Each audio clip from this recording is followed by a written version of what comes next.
Welcome to the Love Reading Show, but again with me, Siti Nur Hikmah, as host at the Love Reading Show. There is something special today, because we have a very special guest star. So, let's have a round of applause to our guest star, Salwa Ladita. Thank you for being with us now. It's nice to see you today. It's nice to see you too. Thank you for having me here. So, precious people, Salwa Ladita is one of the best teenage author in Indonesia. She received an award in 2022. In this show, we will discuss an interesting legend written by Salwa entitled Kebo Iwa. Salwa, can you tell us what the legend is about? This legend tells the origin of the formation of Mount Batur and Lake Batur, which started from a man named Kebo Iwa. He had a very big body and was very greedy, caused harm to the villagers. Because the villagers felt disturbed by his actions, they buried Kebo Iwa in a well. Then, this actually created a major disaster for the village residents. Wow, that's so amazing. By the way, I want to know, after being buried, what happens to the Kebo Iwa then? Kebo Iwa finally died buried in his own excavation.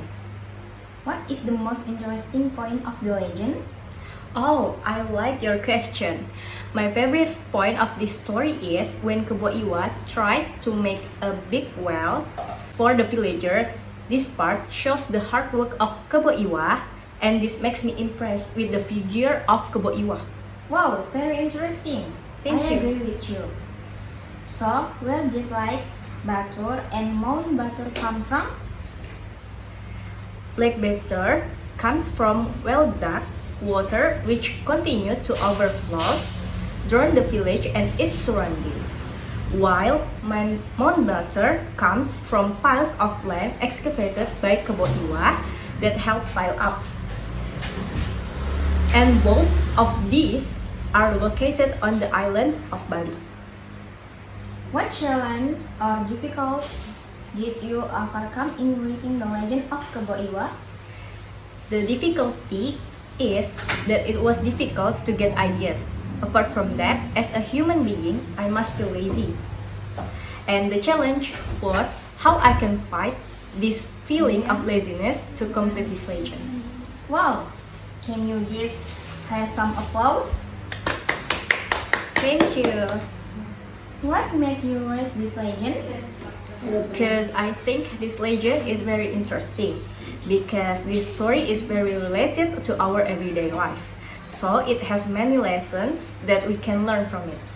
And the last but not least, Salwa, what moral value do you want to share from this legend?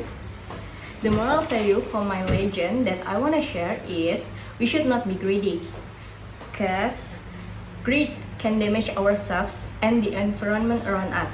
In addition, we must also avoid the traits that can harm ourselves and others. Very good. Well, it's time to wrap up the show. Thank you to all of the guests for joining us today. We have learned a lot from you today. Again, thank you for your time. I hope you enjoy our talk. So everyone, that's all for today. Join us next with on Love Reading Show. I'm your host Siti Nur Hikmah. Good day, everyone.